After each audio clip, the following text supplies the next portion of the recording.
They're big. I'm trying to be authoritative when my feet can't touch the ground. They're pretty comfy though, I'm not gonna lie. They are. We can get you a box. Don't need this.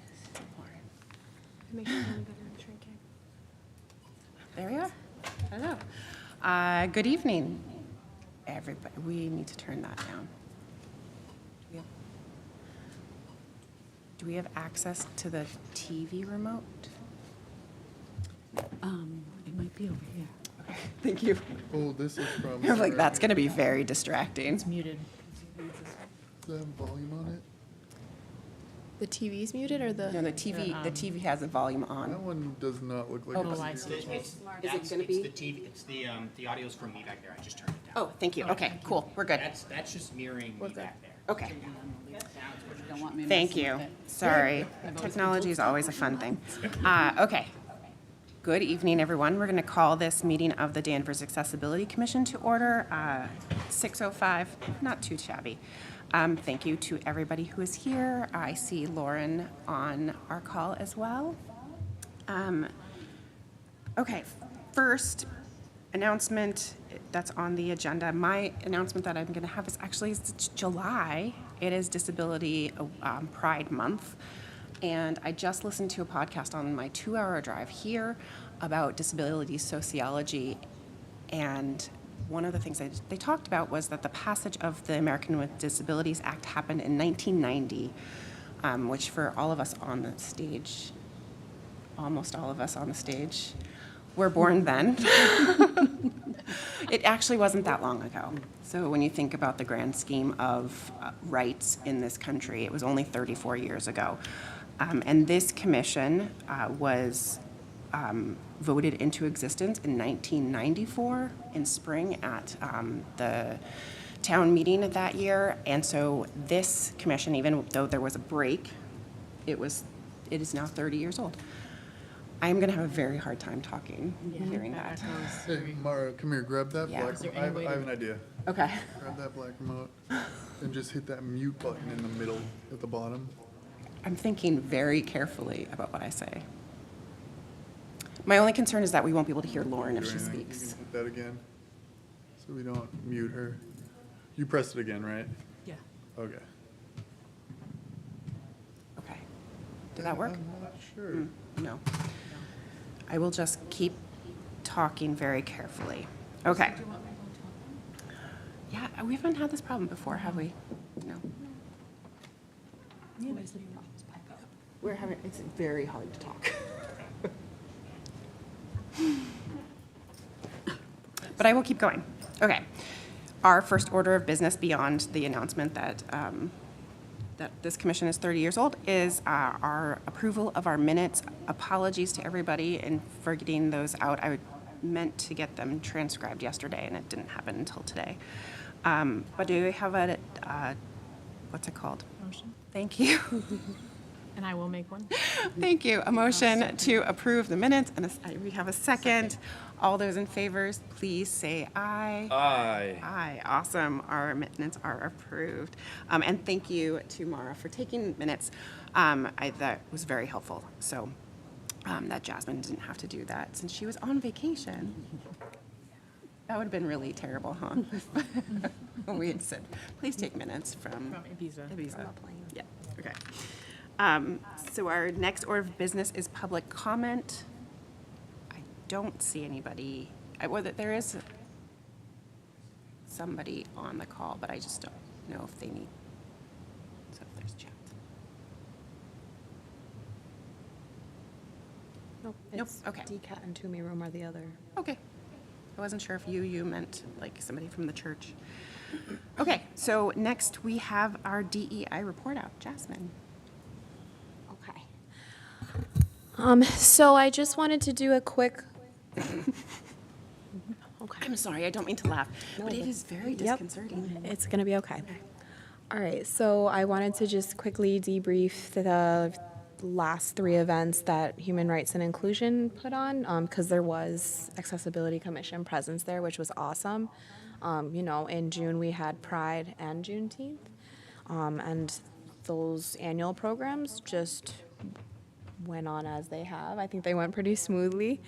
And then we had more recently in July Race Amity Multicultural Festival, which is one of our newer programs, and we tried out the new location of the Elm Street parking lot, which I think is worth mentioning because we identified it to be a more accessible lot. In the absence of aside from 80-degree weather and blacktop, it still was a really good time. And with that, the snacks went quickly, and we had a nice blend of a Greek band and a Afrobeats instructor. So we kind of really ran the gambit in terms of culture between those two acts, and then the different panels and voices speaking in between. So that was really cool. Aside from events, I'm really glad to take August to not have events. I wanted to just elevate a couple resources that I recently learned about from the library, and maybe we can have Jillian, the outreach person from the library, come back and talk more in depth about these. But they just as they got set up with Lexikey, a little bit after that, there's now free interpretations being offered through Language Line Solutions. So they're being provided that extra kind of backup, and they're going to use Lexikey for document translation. They also started, they call it Loop System right now. So they basically have technology that if people are coming in with hearing aids, there's a certain setting that they can change it to that will amplify the voices of library staff on the desk. So that I was like, oh, this is cool. And then third, in case those don't know, there is a monthly newsletter that goes out that really Shilpa leads, I would say, as the assistant reference librarian, that offers media, books, recommendations for really diversified voices, all kinds of lives. And one of the things that she put in there that I thought would be of interest to all of us, there's a Roll mobility app, and if you don't know what this app is, it tracks the accessibility of restaurants, public spaces, businesses, trails, and parking areas. I want to look into it on my own a little bit more, but I think it's one of those things that takes user input too. So even if it's not as developed in our community yet, I figure if I put it on our radars, maybe that's something that we use. Oh, that's a great idea. I also have on here with English for New Bostonians. The organization is looking for volunteers to work with adults, ESL students, particularly for job interviews, class activities, and small business pitch coaches. So if anyone's interested, I have more information for that. You don't need any kind of experience necessarily. They do an orientation with you, but if you're interested in helping people practice English and get acclimated, yeah. That's going on. I also did recently, this month in the beginning, I did an adaptive toolkit show and tell for town hall employees with some surprise ice cream. And we went over what we have in our adaptive toolkit and what it can be used for, which was really fun, and people were really interested. And actually the senior center is interested in having their own version too. And then the last piece I just wanted to put in a pitch for is Citizens Academy. Oh, of course, this happens at the end. Thank you. You can still hear us, right, Lauren? Okay, Okay, good. good. Wow. It's so quiet now. The last thing I just wanted to pitch was Citizens Academy, which I believe, Lauren, did you go through that? I know Christy has. Citizens Academy is like a 10-week series through Town Hall. Jen Breaker, Assistant Town Manager, runs the program to give you more insight into how different departments function. And it seems like a really cool opportunity just for civic engagement, and probably would lend some knowledge that could be useful on the commission as well. So there is a link on the town website to get involved with that as well. Awesome. Thank you. Does anybody have questions for Jasmine for any of the points Or comments. or comments? Thank you. And thank you for sharing about the rollability. Actually, I had heard about it and then just completely forgot, so I really appreciate it. It's funny too, because I hear about a lot of these apps. I think a lot of people just started developing them at the exact same time. Oh, And then they all came out. So we have a bunch of different apps and websites like this, but they could almost be aggregated into like Yeah. one entity. Are there any that you've used that actually have robust data? I've had a bunch of people tell me about a bunch of different ones, but I've yet to actually okay. use any of them. Because I was just thinking that like go through with Autumn and her chair and kind of Oh, yeah. test some things out, but I haven't used them yet. Yeah, I think Katrina, my wife, actually, she like might have made a post or a comment on one of them when we tried to go to some venue and the ramp is where they like kept their trash or something. And but then outside of that, I don't think I've utilized it. Yeah, okay. Well, thank you. That all is very helpful and informative, and I really appreciate it. Okay, so the next thing on our agenda is the Accessibility Commission structure update. I know that seems very vague. It was a way for us to kind of put multiple things into one. So the first part of this is more of an idea that I would like to run by everybody. I'm not making a unilateral decision, but many commissions and boards do, annual elections to change over officers with a max number of years for chair. Would love for our commission to have something similar at least, or to say, okay, we're going to do chair for 2 years and then rotate out so that everybody has the opportunity to have that position. This isn't necessarily a selfish thing and that I'm trying to leave the position and not be chair, but that I really think it's valuable experience for anybody who's on a commission, but also it gets a different experience. Everybody brings biases to what they do, and so obviously what shows up on the agenda is part of the conversations I have with Jasmine and the conversations I'm having with you individually, and that my own style comes up through to the meetings when I'm chair. And so I would love to bring forth the idea of us having a 2-year cycle for chair, which would mean that I would move off in spring, and then hopefully have JD move into that chair position, and then have whoever's vice chair at that point be kind of prepping. A lot of boards do something similar, where they do like a 3-year cycle where you are, vice chair, and then chair, and then immediate past chair kind of thing. And that I thought that could work for us, but obviously open to discussion and thoughts. That's why I take water. Yeah, I mean, I dig it. I would be cool with that. Yeah, I like the idea. I think it gives us a little more skin in the game too, I agree. Anybody feel not okay with that? I guess- Or, My one Yeah. question would be, as the chair, do you feel 2 years is enough for you to make the impact that you would like to have made or will have been able to make coming into that role? so for me personally, my main goal was to get us up and running and be and as the person with the most board experience to get us going. And I feel like we've done that. Yep. I don't have any personal agenda in this role rather than being part of the commission. And so I think that's also when I've been on boards where the chair has been chair for a very long time, and it changes how people interact and think about their roles. And when you're in a group, a body that rotates, everybody has that ownership and that kind of leadership potential.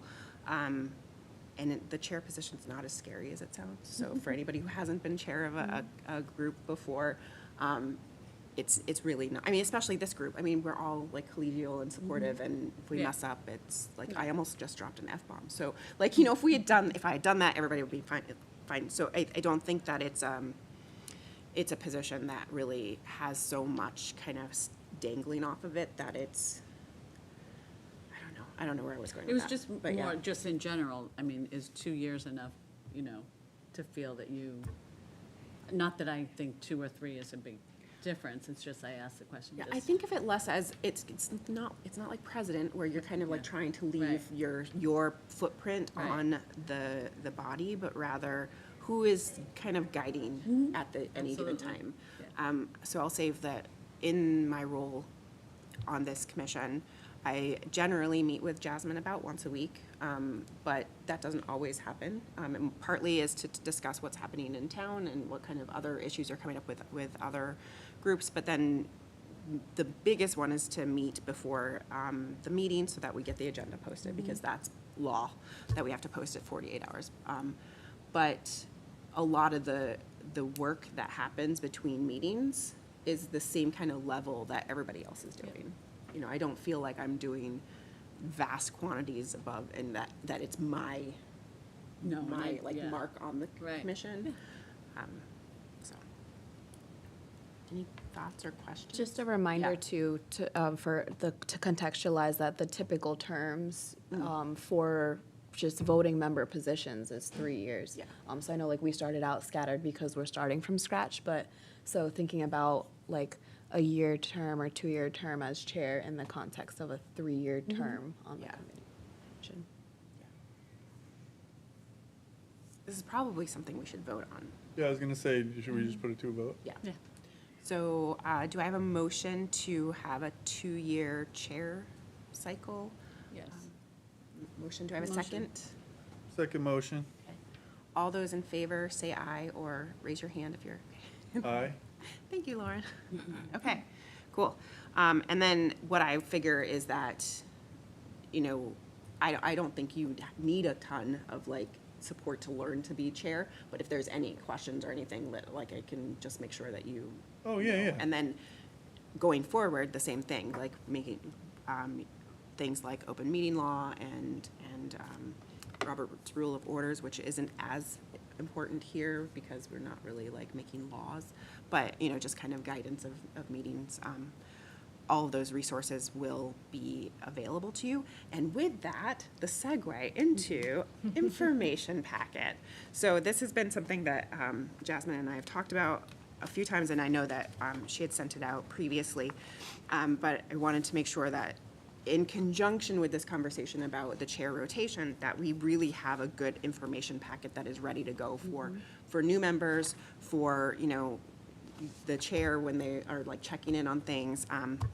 And just since, you know, we weren't able to do our own bylaws, that we at least have some guiding structure.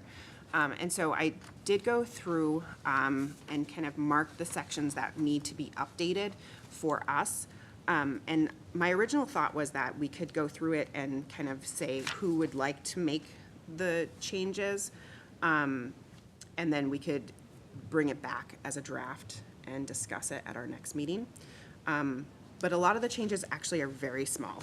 So the bigger question is, what would we add that is missing to this? So obviously, the mission statement needs to be changed to be our mission statement, but that's pretty straightforward because we already have that written. The basics part is kind of function of when do we meet, where do we meet? That would just need to be updated with the day and time of meetings. Conflict of interest section and accessing meetings are the same for our two organizations. Same with emails and open meeting laws. The agenda building also is the same, pretty much, unless anybody has. So that one is, I think it has been functionally this, but I don't know if we've ever talked about it as a group. It says the chair builds the agenda with input from committee members. If committee members have items they would like to have discussed at a meeting, please communicate them to the chair by the deadline in the save the date email. Jasmine is generally the one who's been sending those. Would you like me to send those? I'm trying to think if it's okay. I'll get back to you. Okay. I'm trying to figure out, I'm processing. Yeah. It only occurred to me like when I read that this here was for HRC. Well, I think because at the time this was written, I was sending reminders at the beginning of the month. Because I was also asking people, reminding people to send me items to add to the agenda. So I was sending 2 emails a month. And capacity, yeah. So do commission members feel that they need an additional email, like that kind of reminder email, something we need to bring back? Or have you all been like, oh yeah, I know when the meeting's coming and I'm confident that if I had agenda items, I could just email them to Jasmine? Yes. Ladder. Yeah, I feel like we Matter. got open dialogue for that. Yeah. So then I think we're good, because then, rather than telling you, I posted the agenda, now go share an email, it's easier for Yeah, me to just do okay. it from there. Okay. Thank you all. The next section is on committee members, and we are appointed by the town manager, not by the select board, so I will make that change. The next part is kind of committee chair organizes meeting logistics, including agenda and public meeting notice. That's kind of squishy, because Jasmine tends to do that.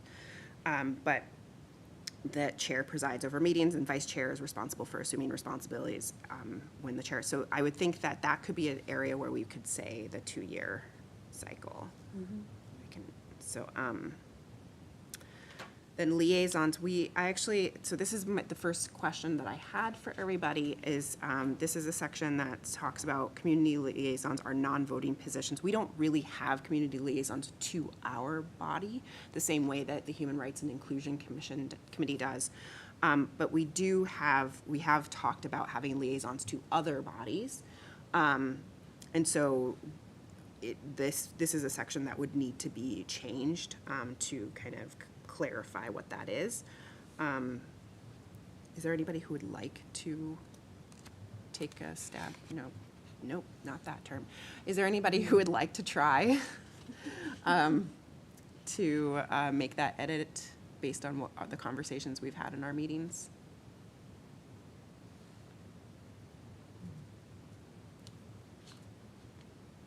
The other option is we could strike it. It doesn't have to be here, so. Thoughts? Just on this like liaisons section? Yeah. I mean, yeah, we might just be able to strike that because that almost feels like an auxiliary thing that we do when we have like capacity for Right. it. You know, because we're not like the biggest commission, so Yeah. we don't necessarily always have the ability to send liaisons here and there.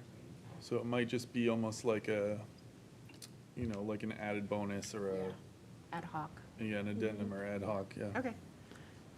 I'm fine with that. Then reappointment, that is basically the same, appointments for a 3-year term. And I just figured I'd edit that to make it accurate to us. Oh, and then the committee advisory members is we'd strike, because that is not something that we do. So the biggest area I actually think that I would need assistance from commission members on is this resources section. There are a lot of resources here that we have used in the trainings that we've done with Jasmine, and so we may want to keep them. Kind of the wheel of power and privilege definitely comes into play when we talk about disability and accessibility. But then the question is like, what is missing? What is it? What would we want to have as part of this handbook that is a resource about accessibility, about disability, that we would want new members to have access to? So maybe something from the Massachusetts Office on Disability, or other ideas. So that is kind of my charge with regard to this, is what are those resources? If there's anything from Northeast ARC that we think would be useful here, definitions or, Yep. So let's say kind of like between now and next meeting, if there are things that you think we should add, you can send them to me. I can compile them into a kind of folder or document. We can discuss which ones we should add to this. And then everything else I will edit and create a draft. I'm sure we have a couple support centers that are full of resources, so. Okay. Does that sound good? Do we have a link on there for when people like would report things around town? No, but that's good. Thank you. See?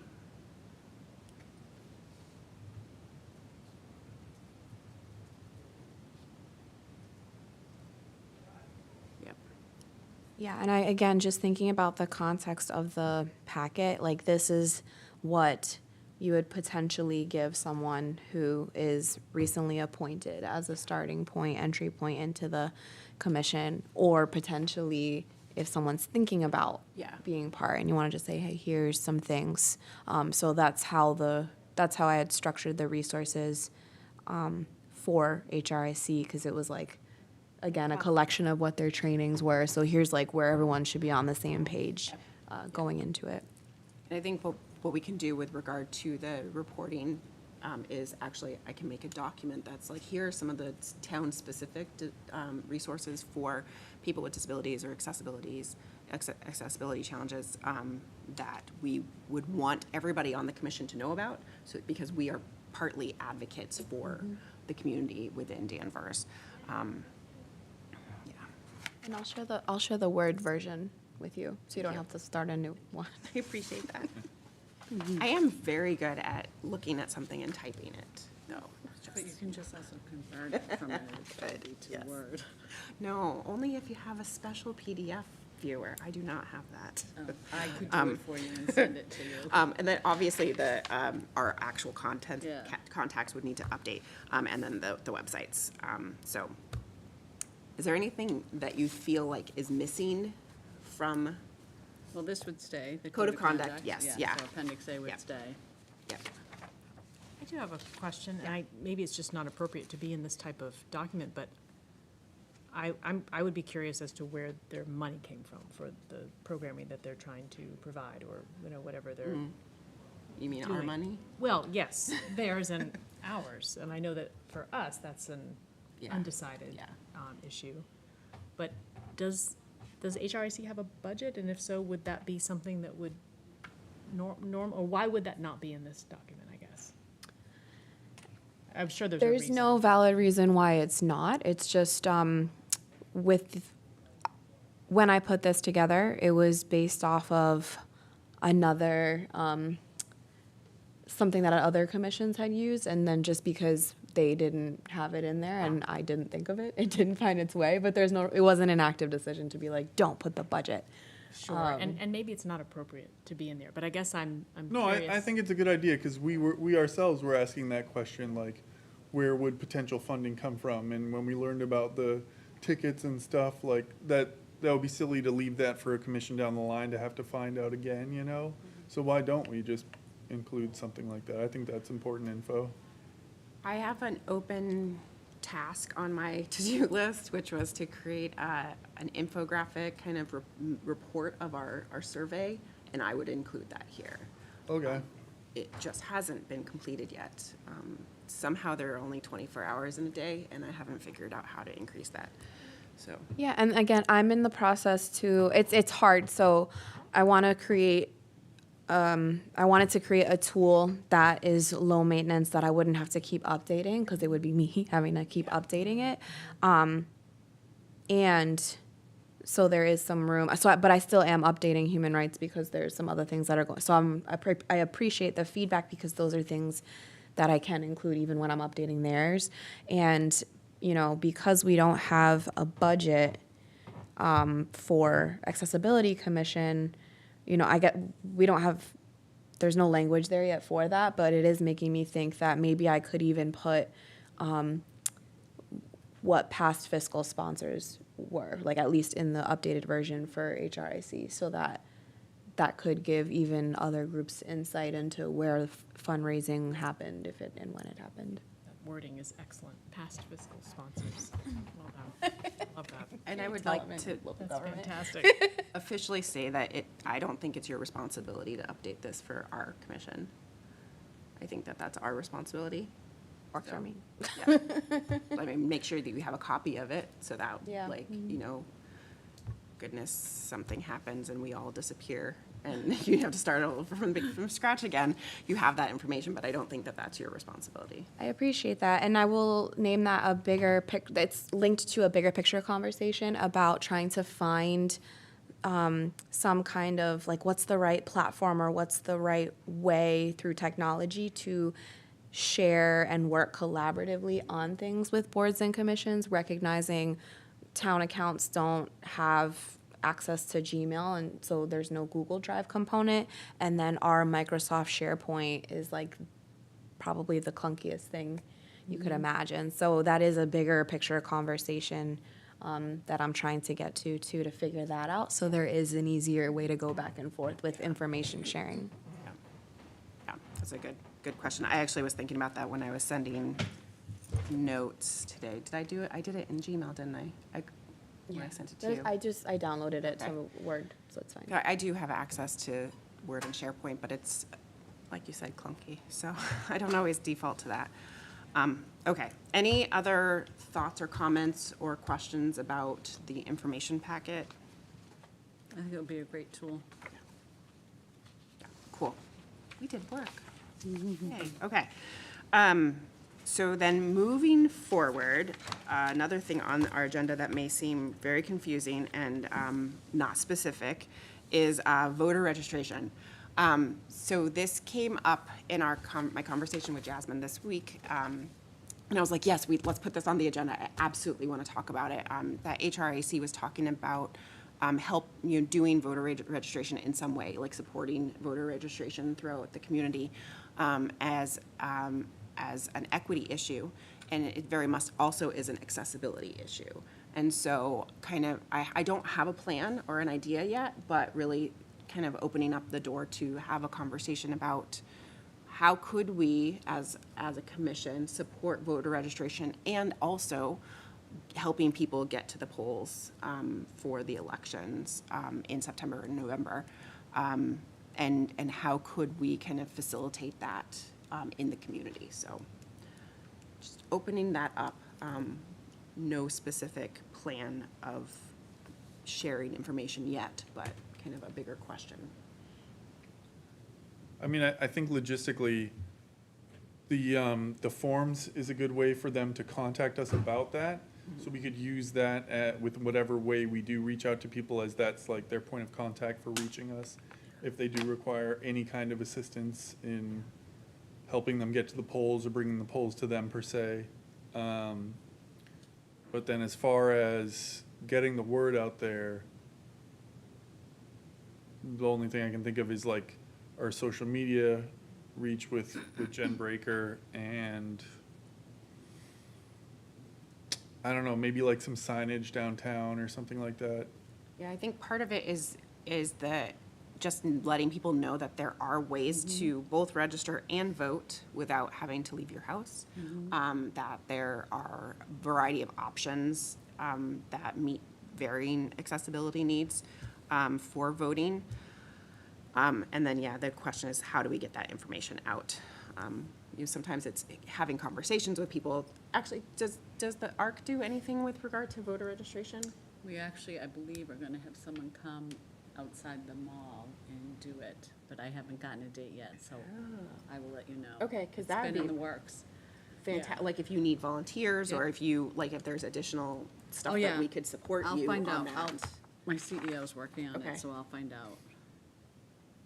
What was the organization that was supporting people who were not permanently housed, who were here in Danvers? It was the Sunshine something organization? A number of organizations kind of supporting Okay, I don't know all of them, obviously, I don't know We any work of them, directly but- with the state, so we actually hired 13 migrants altogether.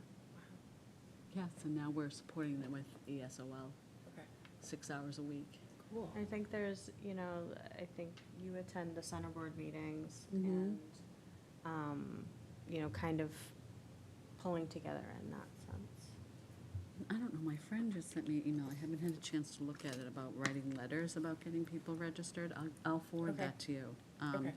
It's North Shore and Cape Ann based, Oh, awesome. but I just literally saw it when I sat down, so I'll Okay. forward that, yeah. Okay. And I'll find out about what we're doing.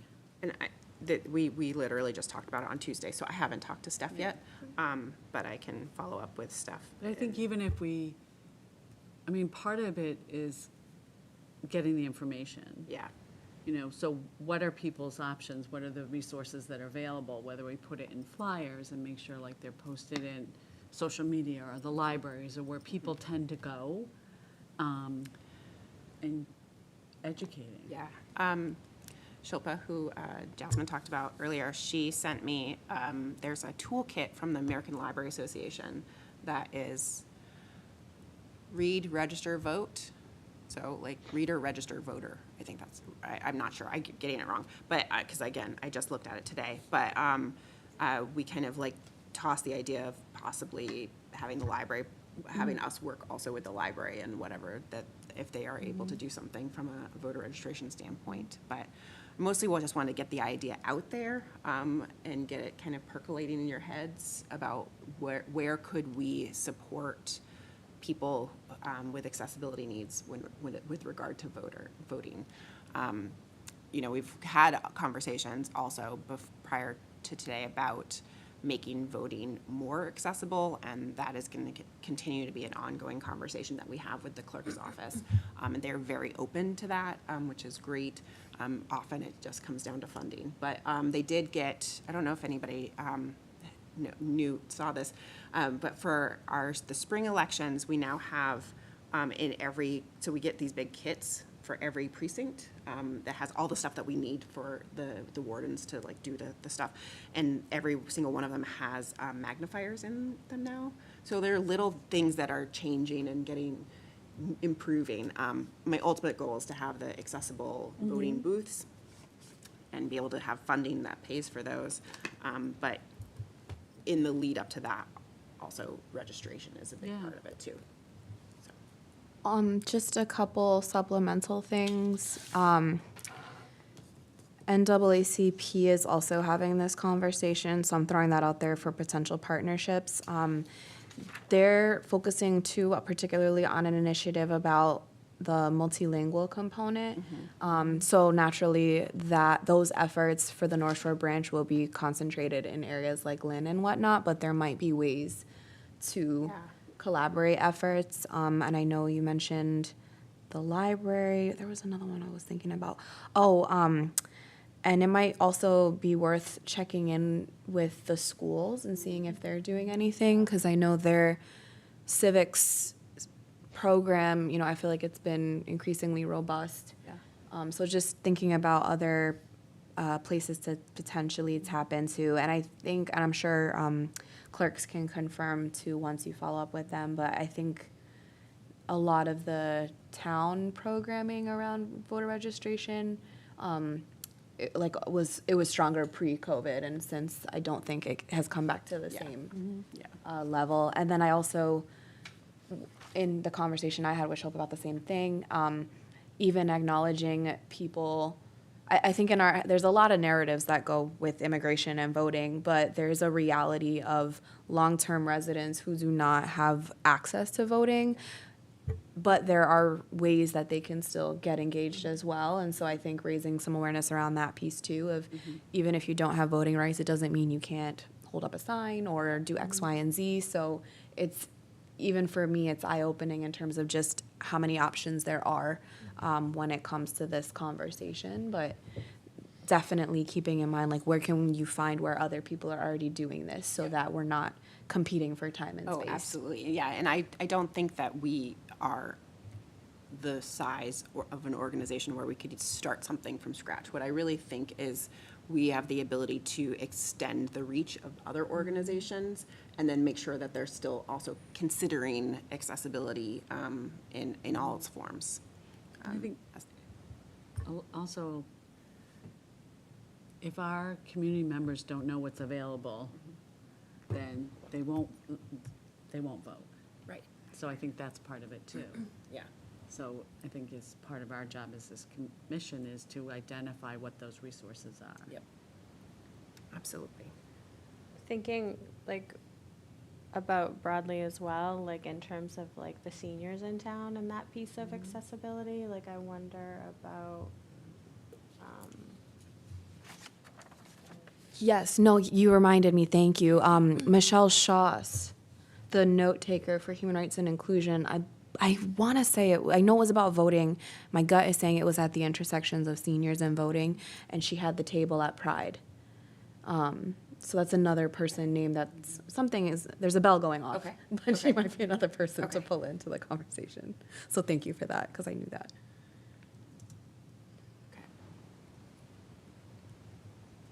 Awesome.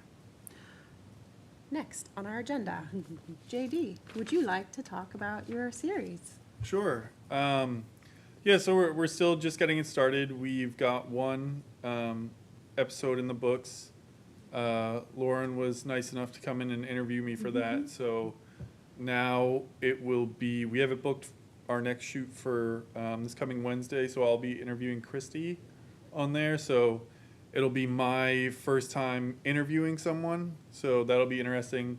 So it's kind of like a slow start right now, just because I want to see how that turns out, and then see if I want to adjust anything after that. Because it was like our pilot was more of like a half pilot, because I was the one being interviewed, and this is kind of like the second half of that pilot almost.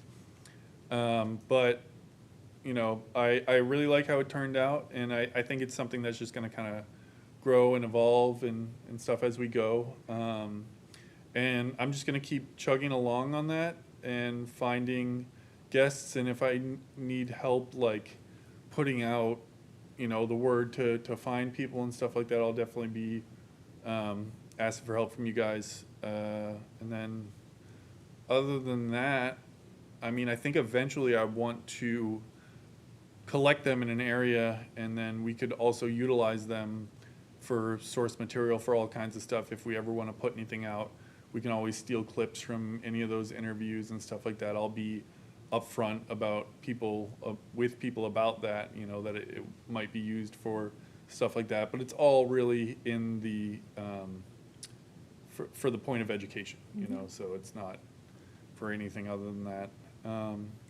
But yeah, I'll probably have more for you guys once we kind of finish these first 2 episodes. But yeah, feel free to check out the first one now if you haven't already.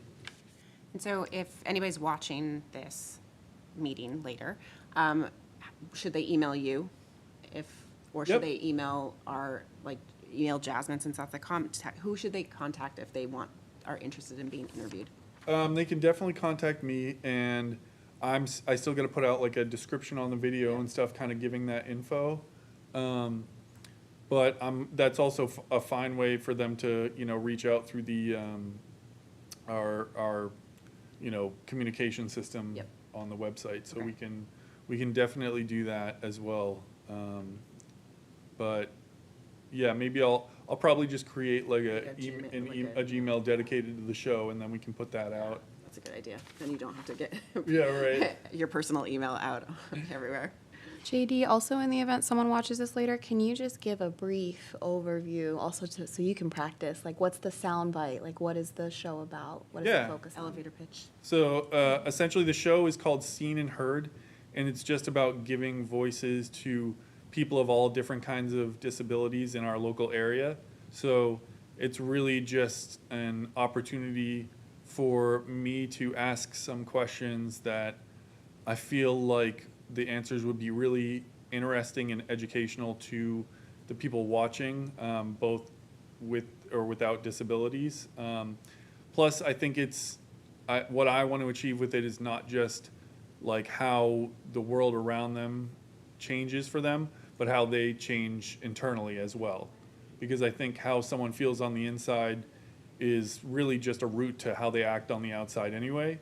So I think it's important and will shed a lot more light and allow people to understand a lot better if we're able to delve into some of those questions. But yep, we have 1 episode out right now. It's called Seen and Heard, and it's on the Danvers Community Access Television members YouTube. Awesome. Thank you. Yeah. It was great. It was fantastic. I got to watch For it anyone who hasn't live. seen it. And Good job, Lauren. yeah. Yes, you were did wonderful. Yeah, thank you, Lauren. Fantastic job. It was really compelling, and everybody who was in the sound booth watching were just like rapt. They Yeah. were so like, this is so interesting. That was cool to watch as well.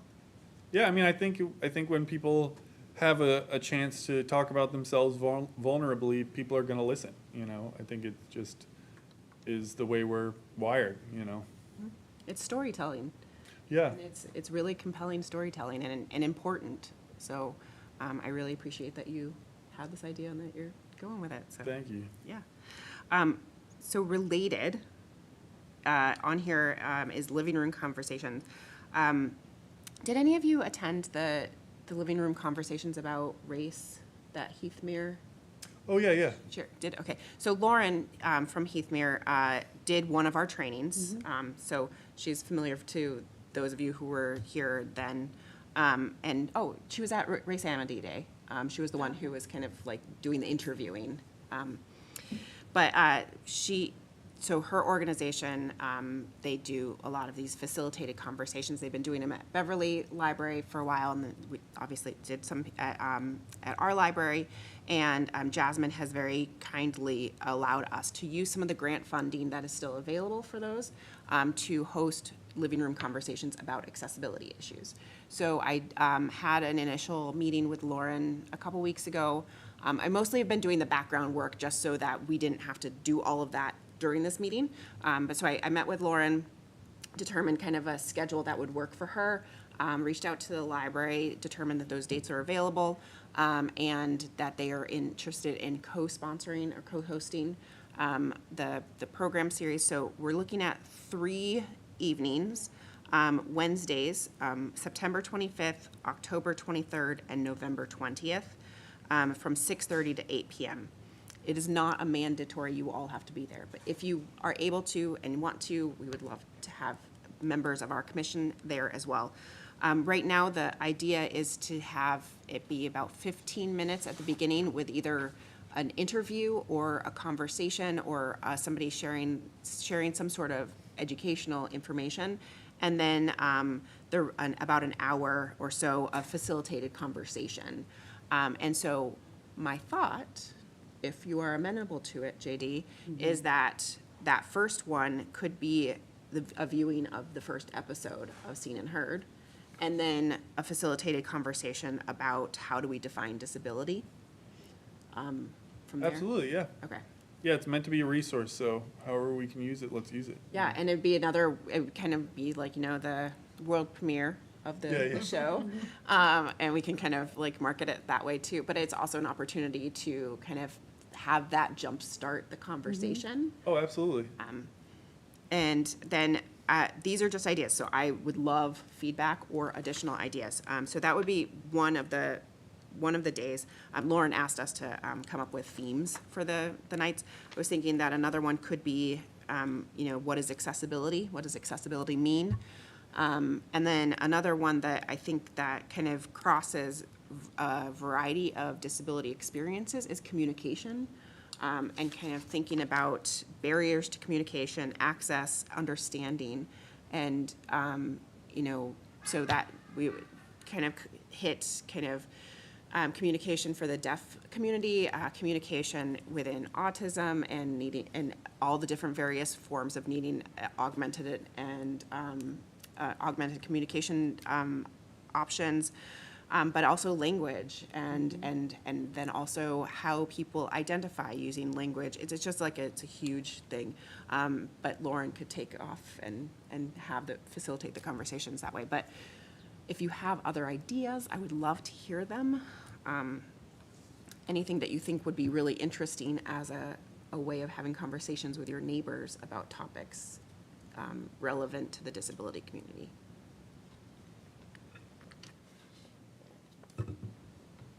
One of the things that I've been talking about with another committee that I'm on is the power, like you're talking about Seen and Heard, but the power of film and how that generates so much more conversation. And just thinking, spitballing, wondering if that's something that, screening, a viewing, a Q&A, something or other. Absolutely. I think, and there's a lot of good cinema out there too, and I don't know, do we do any like community cinema events? The library does some. I think most of theirs are during the day. But yeah, and I think that there have been some at the schools that are relevant to like school topics, but nothing like I think nothing that you're kind of referring Right. to. Because like in Beverly, we would have like the movies and we'd project them into the half shell and Lynch Park and stuff. I don't know if we have anything akin to that here. Yeah. I can't think of anything, but one thing that someone had just put on my radar, that could be an example perhaps, is in Winchester for Disability Pride Month, the Brio, BRIO Integrated Theater is presenting a short film festival that was created by their interns and their like short fiction it's this theater, sorry, I'm like reading and trying to talk to you at the same time, like summarize. This theater in particular has a mission to collaborate and integrate people with and without disabilities using the arts as a mechanism for learning. Again, these are like quick minute or so videos, and they're doing like that as a film festival at their WinCam gallery. And so maybe there are like resources that we're not thinking of that we could, like, I don't know if it's like, does Danvers Art Association do things? Or I'm thinking about Danvers Historical Society, I feel like has shown short clips or presentations Oh, in, definitely. is it the Tapley House? So just, yeah, my, Does whatever anybody- cells I have left are firing right now. Does anybody know if our high school has like a media productions course or anything like that? They do, yeah. They do? Okay. Because that could be an interesting way to invite some short films, is offer that to the teacher to, you know, put that in as like a project in the curriculum or something, and they could help us set up the little short film fest or something like that. I mean, the middle school multi-purpose room would be I feel like a great venue for what you're describing. I don't know if you've ever been in that space, but it's No. like a general auditorium, but the seats aren't fixed, so you can Oh, set it okay. up. Set it up how for you want. whatever they need. Cool. Yeah. I'm trying to like, I think that's a fantastic goal. I'm not sure that we can get high school or middle school short films by September, October, Oh, November. yeah, no, this for would be one. further But out, I Yeah, think, yeah. like- But this could be kind of like an entry point to that, you know, like we try it out, see how we can like have that, sorry. It's a long day. The words just stop like right before 7:00. That, you know, like try it out and see what the reaction is and what kind of the audience is for that. Because I think that's a fantastic idea. One of the things, I don't think that this is necessarily the right film for the conversations, but I attended in April a Massachusetts Office on Disability event. I ended up doing it virtually, and they were giving awards to the people who had sued the MBTA for accessibility. And they had a short film about them, about that. And it was fantastic. I was like, this is the best way to talk about the award, is like show kind of the experience and the whole process of getting to where the MBTA is now versus where it was, 20 years ago. But I'm sure that there are lots of different options out there that we could consider. It could be a great opportunity too to like co-sponsor things as well to kind of loop in. Yeah. So, it is on me/us to come up with those speakers or those like educational pieces for those first three ones. I think that, it's great having September set, especially since it will fall. Hold on, I need to like look at my calendar. I don't have September memorized yet. Sorry. Yeah, so it'll be the day before our meeting. So, we have one more meeting before the series starts. But so if you think of anything that could go into those two other dates, the October and November date, either as a theme or as like an educational piece, let me know ASAP, because that way we can start getting that set up and ready to go, especially if it's a film, getting rights to show it. So that would be great. Yeah, will you just send out like an Yeah. email with just the dates and what I we will have send so it to far? Jasmine, yes. Cool.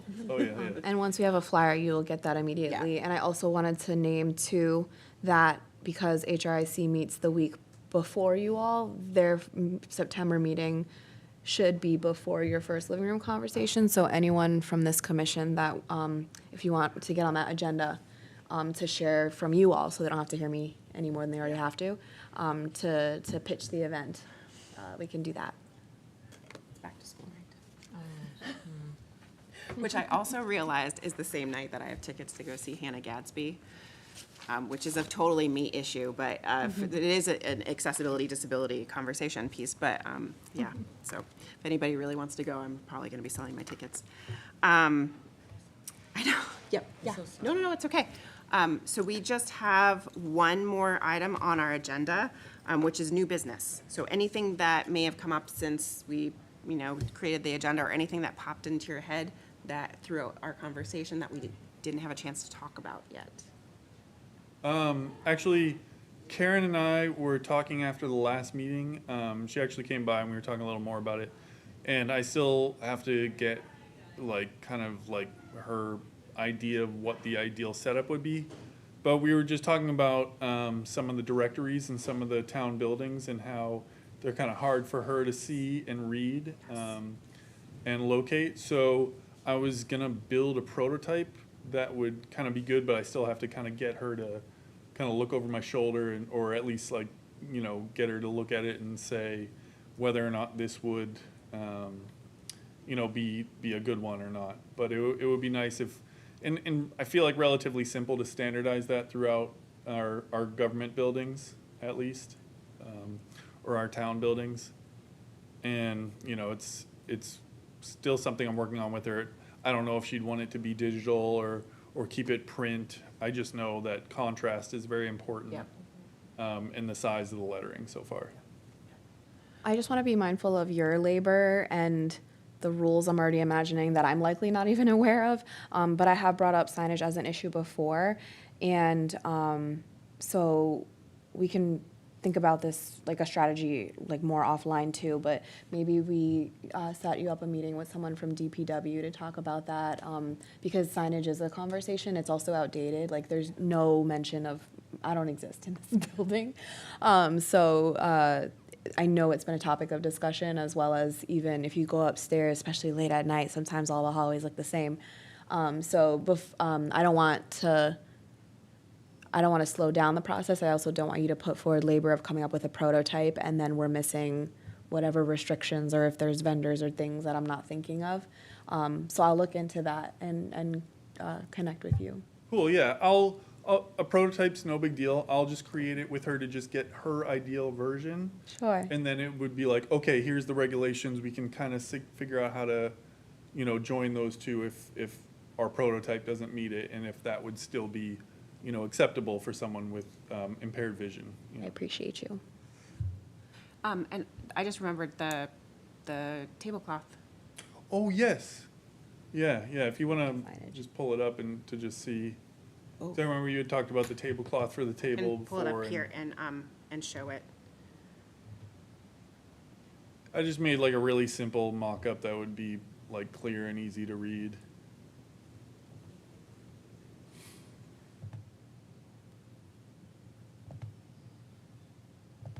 Sorry, slow, everybody. There you go. I'm afraid to do it if it's gonna mess up. We can just pass it down. So it's blue, and it says Danvers Accessibility Commission, and it has the town seal. So, Nice. Yeah, not a lot to it. I didn't. You could get crazy with it, but then people can't read it. So I wanted to keep it simple. No, it looks good, very clear. Cool. Yeah. and I think because I was virtual and we were having some sound issues, I think I missed part of the conversation that was happening about the tabling.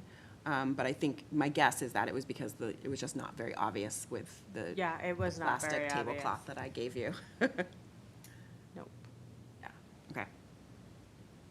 And then the other piece of it was that there were other organizations that they were very clearly defined because Yeah. they had Yeah. the tablecloth. Yeah, yeah. And I mean, this is the third thing that we've done. So it definitely is like when it comes to types of activities that we have been able to participate in, going and having a table to share information is an affordable thing, information sharing activity that we can have. And so having a way to like clearly identify the organization is good. So Yeah, so so I whipped that up for one of my printers, which does tapestries, which would come in at around $56. I just wanted to see what that would cost versus when I looked at all the other sites where you are making stuff for trade shows and everything. They tend to be, 100 to 200 range. And I don't know exactly what size we would want, so we just kind of want to figure out Yeah. what size exactly. Questions? And then there's also the option if we wanted to do a generic tablecloth and I just develop a little runner with that logo. So it just goes over the center, and that would probably be in the $30 range or something like that.